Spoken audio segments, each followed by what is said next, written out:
Hi, Tom. Are there certain daily habits that you would recommend us to build in order to reach point consciousness more easily? Like, sleep well or eat sensibly.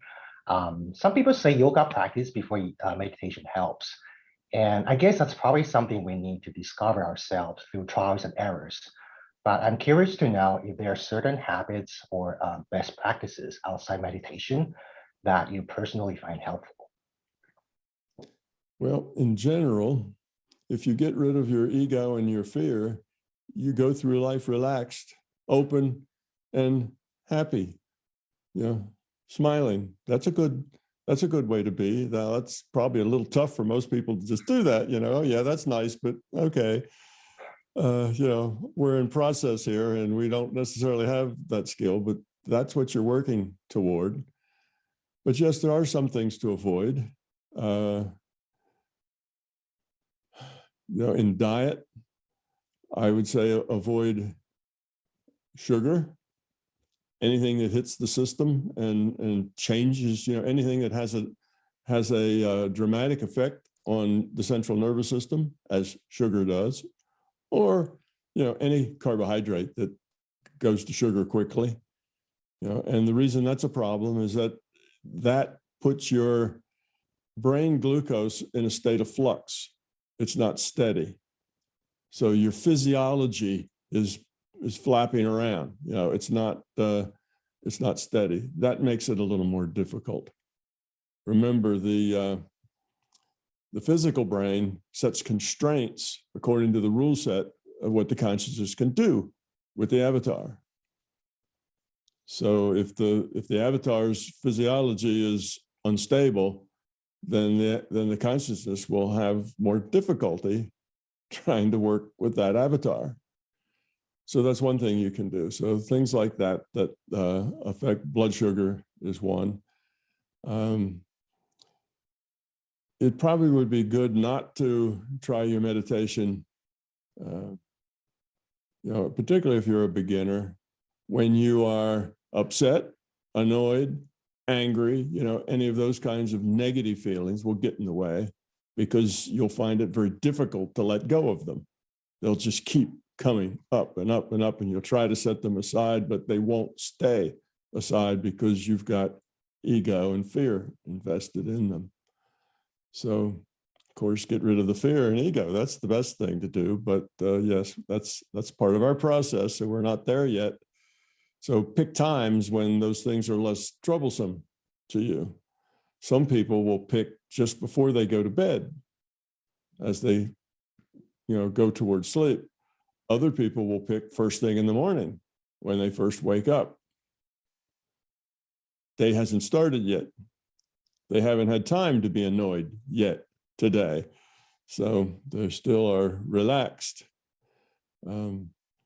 Sometimes, people who can let it go, after work is a good time because you finally set down the work, you set down the busy, you set down all the demands on your time and space, and you can just let it all go and relax. And that's a good time. Like as soon, you get home, you change your clothes, you get comfortable, and that would be a good time to meditate. For some people. Other people, not a good time because they're still crunching and churning on all the things that happened to them that day. Well, then it's not a good time. Well, if you never have a good time where you're not churning on stuff that happened in the day or is going to happen tomorrow, then that's the first problem you need to solve, is to get your ego and your fear such that you have times when you're not always churning on things.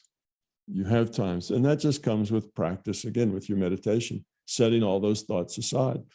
I mean, that's why doing any of these paranormal things always starts with meditation, because meditation is basically an exercise in controlling your awareness. And I don't mean controlling in a sense that you order it around. I mean controlling in that you're accepting. You just let things be, keeping the thoughts out of your mind, letting your intent drive what your mind is doing, rather than letting your fear and your ego drive what your mind is doing. So yeah, diet is something like that. It probably wouldn't be a good idea to try to do this right after eating a big meal. Again, your physiology is busy doing things. It's in flux. Probably not the best time. That's why just before you go to sleep or just after you wake up is good, because your physiology is just kind of stasis. It's not doing anything. So in that case, that makes that kind of a better place. So no, the basic idea is to get rid of the ego, get rid of the fear, because that will make your life calm and steady, and get rid of most of the background noise. Anything that would be psychoactive, any chemical, would be counterproductive. So, drinking alcohol, nicotine, tobacco, all those things have an effect on the central nervous system. Anything you put into your body that gets your central nervous system in change, in a state of flux, is probably not a good thing to do, just as you try and to meditate. You need a calm, steady mind and a calm, steady body. So yoga, yeah, not a bad idea, because that is a calming, steadying, let go kind of a process.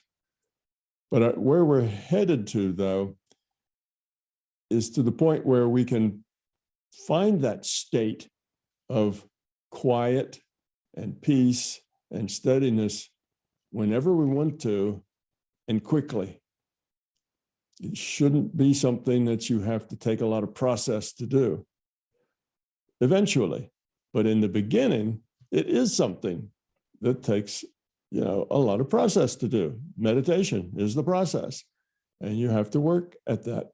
Eventually, though, you want to be able to just be there. Even if you're right in the middle of something that's busy and pulling at you, you can just find calmness in the center of that storm and be centered. And you can do it very quickly and easily. So that's what we're after as we work on it. So anything that winds you up or gives your body, a lot of changes going on, are not good times to be meditating until you get better at it. Once you get better, then your environment really doesn't matter much. You could be on a school bus with, 40 third graders going to some outing, and you're one of the adult chaperones because your child's among them, and they're all screaming and hollering and all excited. And you can be in a state of point consciousness, just sitting there waiting for the bus to start, perfectly peaceful, not actually hearing or paying attention to any of it. Like, maybe you wouldn't be a good chaperone if you're not paying attention. But in any case, you get the idea. You want to be in control, but it takes practice. It takes a lot of work. It's not something that the average person just sit down and learn in a day. It takes a lot more effort than that. Thank you. Really appreciate it.